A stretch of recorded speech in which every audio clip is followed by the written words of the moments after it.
Hello everyone, आज की video के अंदर हम हिस्ट्री ऑफ ऑब्स्टेटिक के बारे में बात करेंगे, जो कि एएनएम, जीएनएम, बीएससी या एमएससी जो स्टूडेंट्स हैं जो बीसी से कर रहे हैं उनके लिए हिस्ट्री जानना बहुत ज़रूरी है।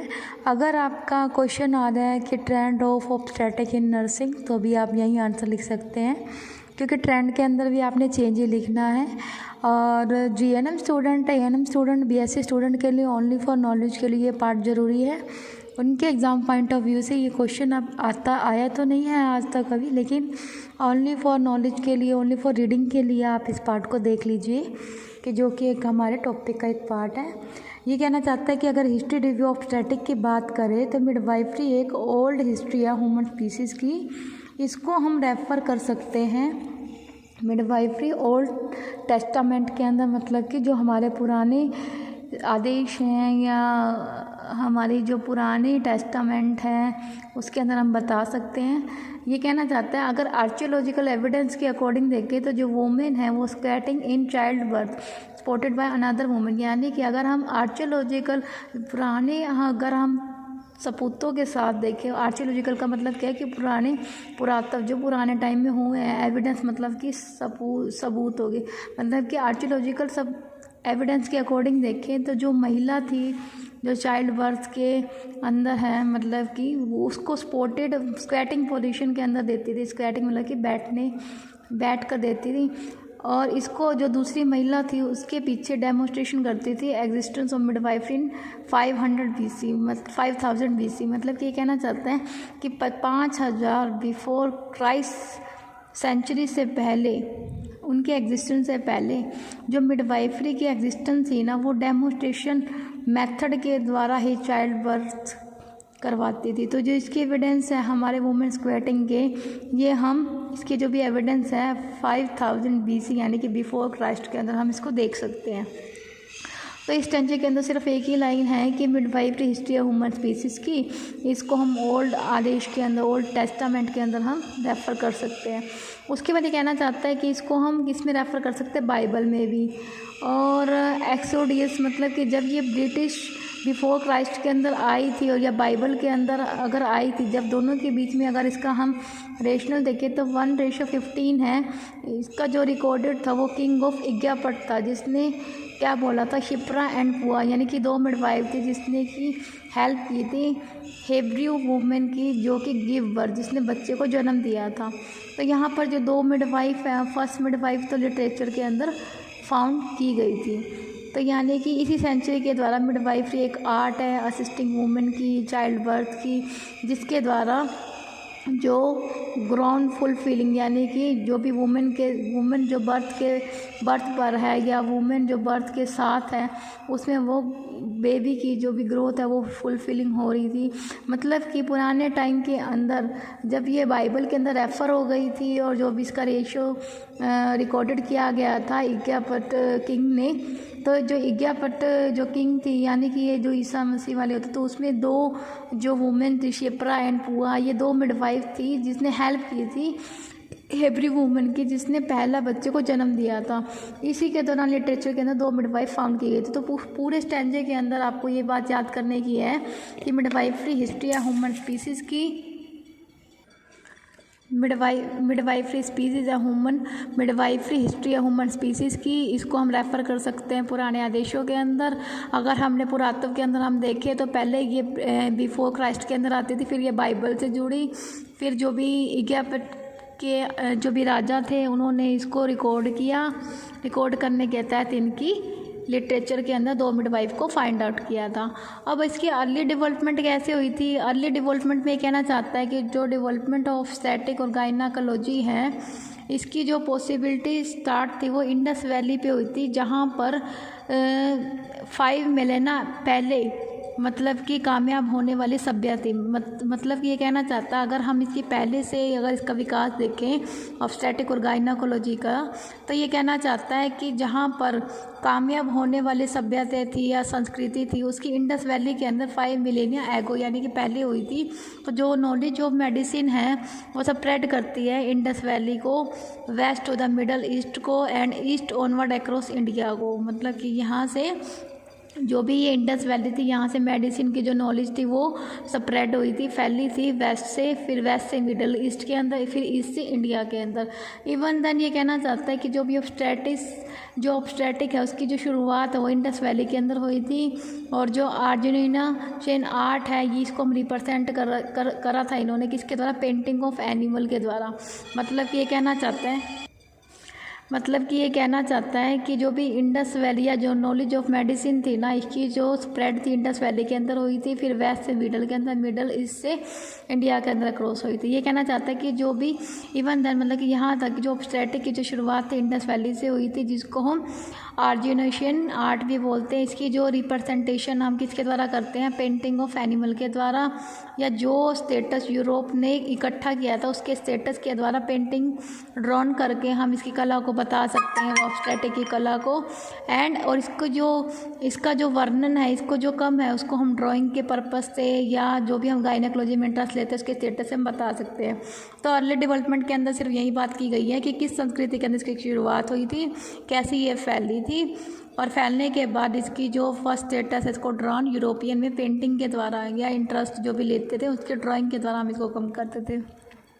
फिर आता है इग्यापिट के अंदर जो भी 6000 या 1200 बिफोर क्राइस्ट, यानी कि 5000 से आगे जो भी ये इग्यापिट के अंदर रिकॉर्डेड हुए थे, जो बात इसने ऊपर कही थी यहाँ पे।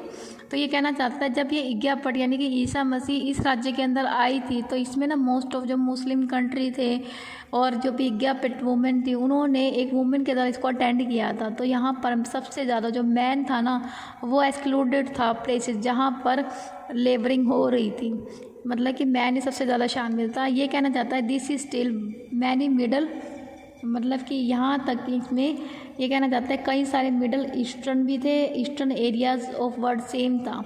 तो वुमेन स्क्वेट करती थी आइदर ऑन द ग्राउंड और ब्रिक टू डिलीवर, मतलब कि वुमेन है ना ग्राउंड या तो ग्राउंड के अंदर बैठ जाती थी या ब्रिक करती थी, तभी डिलीवरी होती थी। तो जो अर्लीस्ट नॉन रिकॉर्ड है उसको हम इग्यापिटिन पेपरस के अंदर इन्होंने फाइंड आउट किया। तो जो भी एबर पेपरस था जो भी 1500 बिफोर क्राइस्ट के अंदर आया था, उसमें कॉम्प्रीहेंसिव पायरस स्क्रॉल डीलिंग हुई थी पहले ऑब्स्टेटिकल और गायनेकोलॉजिकल डॉक्यूमेंट प्रैक्टिस के साथ, जिसका रिलेशन किससे था, अबॉर्शन से था। और इसी के दौरान जो लेबर की आर्गुमेंटेशन है, लेबर की जो शुरुआत है, या जो भी प्रमुख डिसीज़ होती है, पिक्यूलर डिसीज़ होती है वुमेन के अंदर, या जो ट्रीटमेंट के जो भी तरीके हैं वो इसी अर्बर पेपरस के दौरान लगातार फाइंड आउट किए गए थे। मतलब कि जो भी ये पुराने जो भी रिकॉर्ड थे इग्यापिट पेपरस के अंदर, इसका ही रिलेशन किससे है, डीलिंग, इसकी जो डीलिंग है इन सब से थी पुराने टाइम में। जो इग्यापिट वुमेन जोन सी थी वो पहले जो यूरिन टेस्ट कैसे करती थी, यूरिन को कैसे यूज़ करती थी, जब भी water wheat and barley corn, मतलब कि जो भी गेहूँ और जो के पौधे होते थे उसके ऊपर यूरिन का सैंपल लेके उसकी ग्रोथ, अगर तो प्लांट की ग्रोथ अगर रैपिडली हो रही तो प्रेगनेंसी कन्फर्म थी, या बार्ली की अगर ज़्यादा तेज़ी से ग्रो कर रहा है वीट से तो फीमेल का जो फीटस है, फीमेल के पास फीटस था, मतलब कि फीटस यानी कि वो प्रेग्नेंट है। यानी कि इग्यापिट के अंदर जो भी वुमेन थी वो जो प्रेगनेंसी टेस्ट थी उसमें वो कैसे करती थी कि यूरिन का यूज़ है ना वीट या बार्ली कॉर्न पर करती थी। तो जब प्लांट जल्दी जल्दी रैपिडली ग्रो कर जाता था तो उसमें वो बता देती थी कि बार्ली अगर ज़्यादा यानी कि जौ का पौधा अगर जल्दी ग्रो कर रहा है गेहूं से तो इसका मतलब क्या है, वो प्रेग्नेंट है। और जो भी ऑब्स्टेटिशियन की जो भी शुरुआत थी ये भी पुराने टाइम में हुई थी। तो पुराने टाइम के अंदर इंडिया के अंदर हिंदू रिलीजन में इसको फोर्डेबल मल्टीलेशन ऑफ डेड बॉडी, मतलब ये कहना चाहता है कि जो भी डेड बॉडी के मल्टीलेशन है वहाँ पे भी इसका वर्णन किया गया है।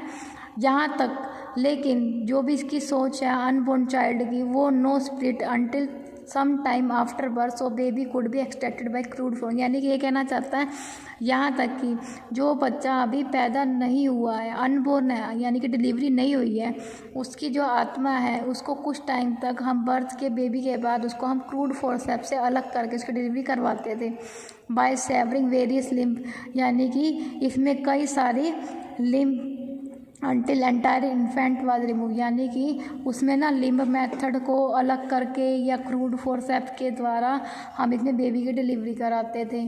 ठीक है, तो ऑपरेटिव यानी कि इस पूरे के अंदर ये बता रखा है कि यज्ञापीठ में जो भी मुस्लिम थी वो यज्ञापीठ मूवमेंट से मिली थी, उन्होंने लेबर में शामिल हुई थी। लेबर के दौरान इन्होंने एक यज्ञापीठिन प्रयास बनाया था। इस प्रयास की जो भी डीलिंग थी, सारी ऑपरेशन थे या वुमेन में जो भी डिसीज़ थी या जो भी मतलब सारा इसका जो डीलिंग थी ऑब्स्टेट्रिशियन से थी। उसके बाद इसने कन्फर्मेशन टेस्ट के बारे में बताया, प्रेगनेंसी टेस्ट के बारे में बताया।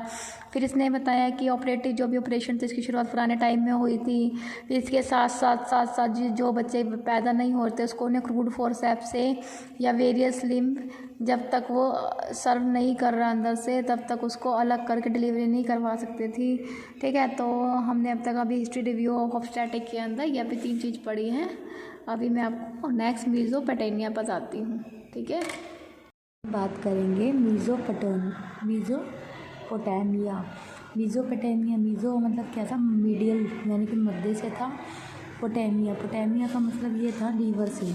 तो जो मेसोपोटामिया के अगर राज्य में बात करें जो कि 4331 बिफोर क्राइस्ट आया था, तो ये कहना चाहता है कि इसके अंदर जो भी मेडिसिन की जो भी प्रैक्टिस थी मेसोपोटामिया में जो भी शुरुआत थी वो साइमल्टेनियसली विद दैट ऑफ यज्ञापीठ, यानी कि यज्ञापीठ के साथ सून आफ्टर दैट द हिमरबी यानी कि हिमरबी यानी कि ये कहना चाहता है कि हिमरबी वो शासन काल था जहाँ पर यज्ञापीठ के बाद इसका राज्य आया था, मतलब कि यज्ञापीठ के शासन काल के ऊपर जिसने काम किया था।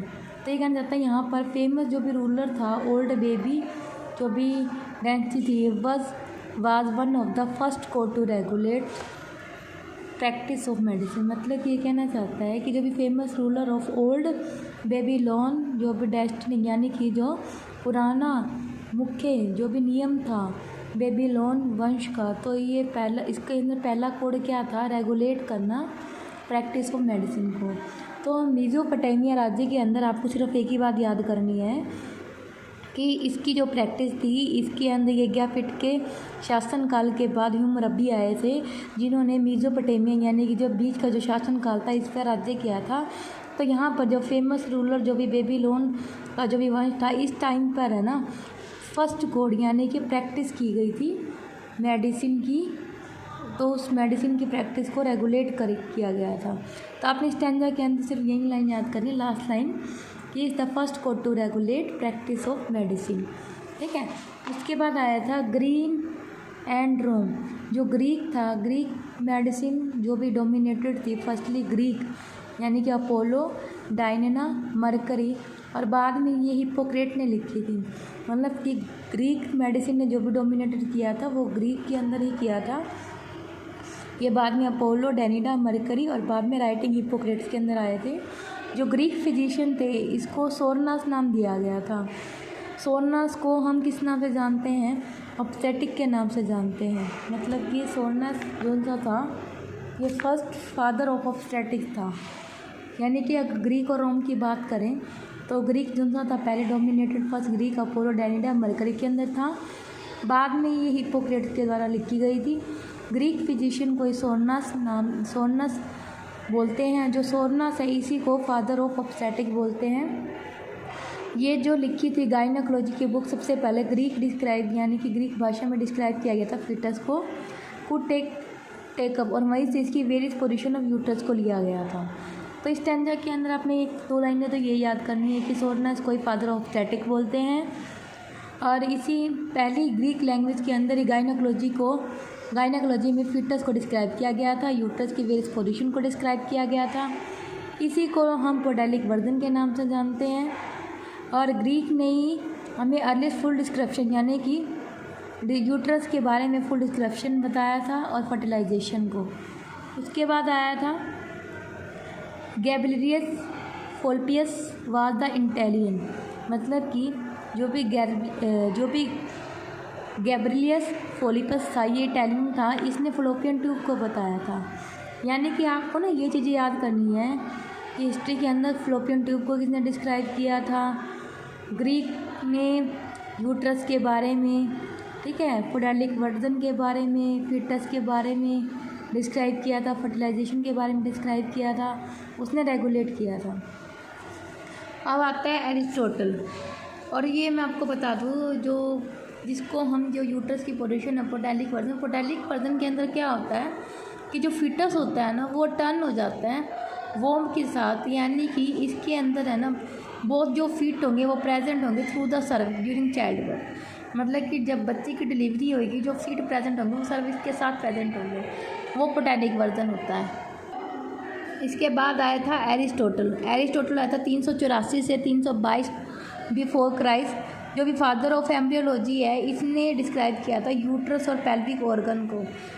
यानी कि जो भी एरिस्टोटल था इसने एम्ब्रियोलॉजी का फादर था, एम्ब्रियो के बारे में एरिस्टोटल ने बताया था, और यूट्रस और पेल्विक ऑर्गन के बारे में इसी ने डिस्कस किया था। एसेंशियल क्वालिटीज़ ऑफ मिडवाइफ को भी, और 5th से 15th सेंचुरी पीरियड के दौरान जो भी रोमन एम्पायर, जो भी एक एम्पायर युद्ध हुआ था, वहाँ पर अनट्रेड मिडवाइफ को भी इसने कंट्रोल किया था, प्रैक्टिस ऑफ मिडवाइफरी। कैसे जो यूरोपियन डेवलपमेंट थी, इस डेवलपमेंट में अगर हम बात करें, जो रीना असेसन आर्ट थी ये एक forerunner of scientific age, यानी कि ये कहना चाहता है कि साइंटिफिक एज के अंदर ये जो कला थी बहुत ही ज़्यादा आ रही थी उस टाइम पे, फोर रनर थी। तो सबसे पहले थी कहते जो आर्टिस्ट थे जैसे कि Leonardo da Vinci and Michelangelo Buonarroti, ये 1475 से 1564 तक आए थे। तो इन्होंने, इन साइंटिस्ट ने ना इस आर्ट के द्वारा डाइसेक्शन का एक्यूरेटली जो भी चीज़ फाइंड आउट करनी है हर एस्पेक्ट ऑफ ह्यूमन बॉडी के बारे में बताया था। तो ये जो भी लियोनार्डो डा विंची थे ये इन्होंने एनाटॉमिकल ड्राइंग भी बनाई थी यूट्रस की। 1953 में जो पहली बुक थी मिडवाइफरी की वो भी जर्मनी के अंदर लिखी थी। इसने जो भी सोना यानी कि फादर ऑफ स्टैटिक थे उसके ऊपर भी टीचिंग बेस्ड पीरियड डॉक्टर जो भी थे वो भी एक्सक्लूडेड थे। उसके लिए रूम वगैरह midwife assistant women in labour, यानी कि लेबर के लिए जो भी मिडवाइफ असिस्ट करते वुमेन को, या इस पीरियड के दौरान ऑब्स्टेटिक के पीरियड के दौरान जो भी फर्स्ट बुक थी मिडवाइफरी की वो राइट की थी। उसके बाद आया था एम्ब्रोस पेरे 1510 to 1590। इसने क्या किया था, ऑब्स्टेटिक को फाउंडेशन किया था। इसने क्या डिलीवर किया था, women instant of berthing tool को डिलीवर किया था।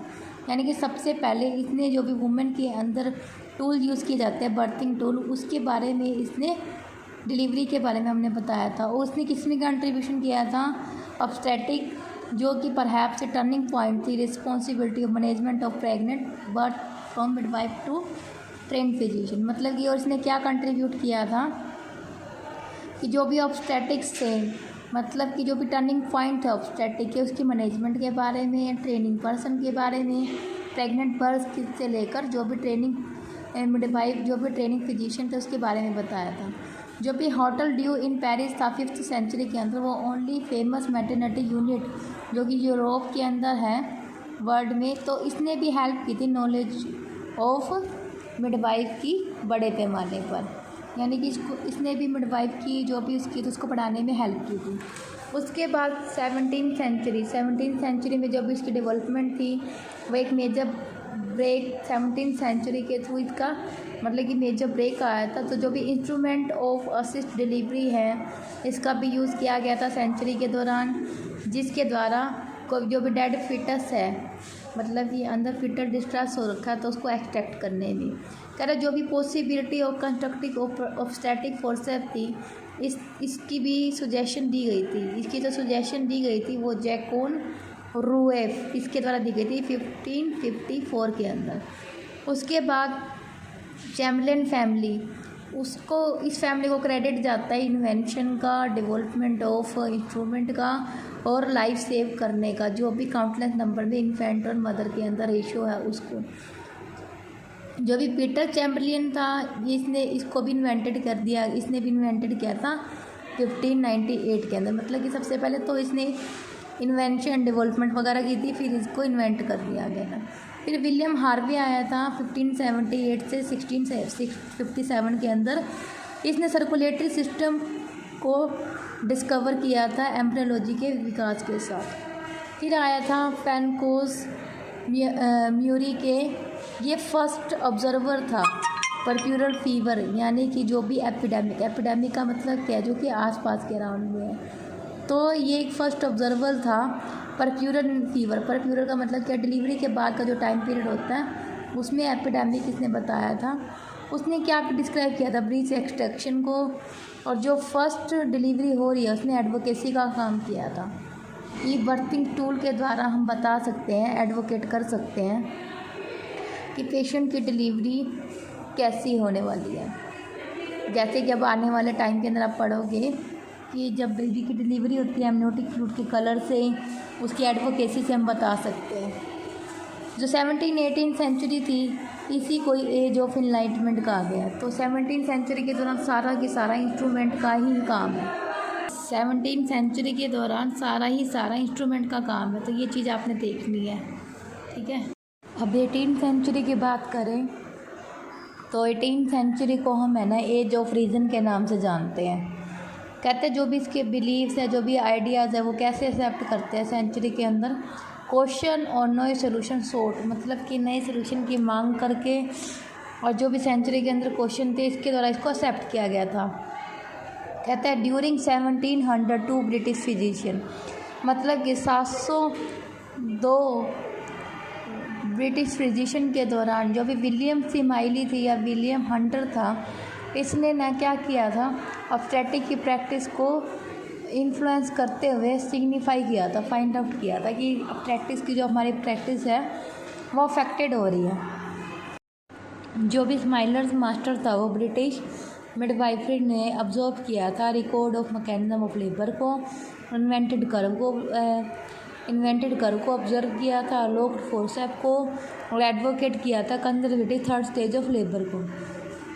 जो हंटर था, विलियम हंटर था, इसने क्या डिस्कवर किया था, सेपरेट किया था nature of maternal and fetal circulation को, एस्टैब्लिशमेंट था first lying in ward in London, जो भी लंदन के अंदर जो फर्स्ट वार्ड था, फर्स्ट लाइन हुआ था, उसकी एस्टैब्लिशमेंट की थी। चार्ल्स वाइट 1728 से 1813 के अंदर आया था।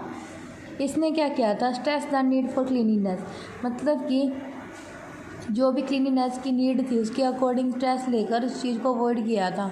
मतलब कि जैसे कि परप्यूरल सेप्सिस है, यानी कि डिलीवरी के बाद जो भी इन्फेक्शन की शुरुआत है उसको इसने अवॉइड किया था। तो इसने अवॉइड कैसे किया था, क्लीनिनेस की नीड रखकर, ठीक है। 19th सेंचुरी के अंदर जो भी गायनेकोलॉजिकल की डेवलपमेंट थी वो अलग अलग हुई थी। एम्पायर मैकडॉली में ये जो कि 1809 के अंदर परफॉर्म किया गया था, यहाँ पर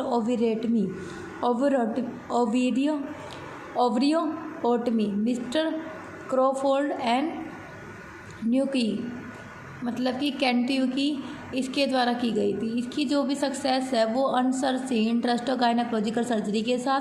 फिर जेम्स मैरो सिम्स आया था, इसने क्या किया था, फर्स्ट सक्सेसफुली रिपेयर की थी फिस्चुला को 1849 में। फिर इसने सिम्स पेकुलम को, सिम्स पोजिशन को इंट्रोड्यूस करवाया था, इसकी भी जानकारी दी थी। फिर इसके बाद फर्स्ट एब्डोमिनल जो हिस्टेक्टमी है वो कैरिड आउट की गई थी AM Hales and Charles Clay Manchester 1843 के अंदर। इसके बाद जो भी एनेस्थीसिया की डिस्कवरी की थी 19th सेंचुरी के अंदर, ऑब्स्टेट्रिक की इम्पोर्टेंस को बताया गया था। इसके एंड में जो भी इसके मोरल थे वो डिक्लेयर किए गए थे कि जो भी अगर शास्त्रों और वेदों के अनुसार अगर जो चीज़ शैतानी रूप से अगर हम वर्क करें तो उसकी मोरलिस्ट को भी डिक्लेयर किया गया था। आर्ग्यूमेंट किए गए थे कई साल तक कि फाइनली जो भी केस है, जब विक्टोरिया की डिलीवर्ड हुई थी प्रिंस लियोपोल्ड के अंदर, तो उसके बाद रिसीविंग क्लोरोफॉर्म, मतलब कि क्लोरोफॉर्म रिसीव हुआ था। तो इसकी वजह से इन्होंने ये कहा कि ये एक डेविल है, मतलब कि एक शैतानी है किसी की, जिसकी वजह से ये दिक्कत हुई है। तो इसमें कई सारी टेक्निक, कई सारे प्रोसीजर, क्लिनिकल फाइंडिंग भी यूज़ किए गए थे एम्पायर के दौरान, जैसे कि बार्सन कॉन्ट्रैक्शन है, हैगर साइन है, नेजले रूल है। तो जो कॉर्निंग ऑफ 1912 है इसके द्वारा भी इसकी जानकारी, लोअर सेगमेंट वर्टिकल इंसिजन की जानकारी भी दी गई थी। उसको फिर डी लीवे ने पॉपुलराइज किया था। मुन्नो कैनी जो कि 1926 के अंदर इंट्रोड्यूस किया गया था। फर्स्ट टेक्निक थी lower segment of caesarean operation की और इसको पॉपुलराइज़ किया गया था। मतलब कि आपने ना टोटल ओवरऑल अभी तो मैंने जो हिस्ट्री का रिव्यू बताया है, आपने इस वीडियो के अंदर ये याद करना है कि एरिस्टोटल, ग्रीक, रोम, इनके राज्य में क्या क्या चीज़ें की शुरुआत हुई थी, धीरे धीरे इसकी डेवलपमेंट 19वीं सेंचुरी तक कहाँ तक पहुँची थी। कल हम इसकी डेवलपमेंट पढ़ेंगे, तो आप इस वीडियो को लाइक शेयर सब्सक्राइब करना मत भूलना। अगर कोई भी डाउट या कुछ भी है मुझे कमेंट बॉक्स में लिख कर भेजें या पर्सनली भेजें, ठीक है। और अगर कोई वीडियो या कोई टॉपिक समझ नहीं आता है मुझे अच्छे से बताइए, मैं आपको उसके लिए आप इस वीडियो को लाइक शेयर सब्सक्राइब करना मत भूलना। इस वीडियो के ज़रिए आप हिस्ट्री अच्छे से समझ सकते हैं कि हमारी गायनी के अंदर कौन कौन सी चीज़ें स्टेप वाइज आई और कैसे कैसे यूज़ हो रही हैं। और इस वीडियो को ज़्यादा से ज़्यादा सब्सक्राइब, ज़्यादा से ज़्यादा शेयर, लाइक ज़रूर करें। मैं आगे आने वाले सेकंड पार्ट के अंदर इसके development of nurse midwife service के बारे में बताऊंगी, ठीक है। Thank you everyone.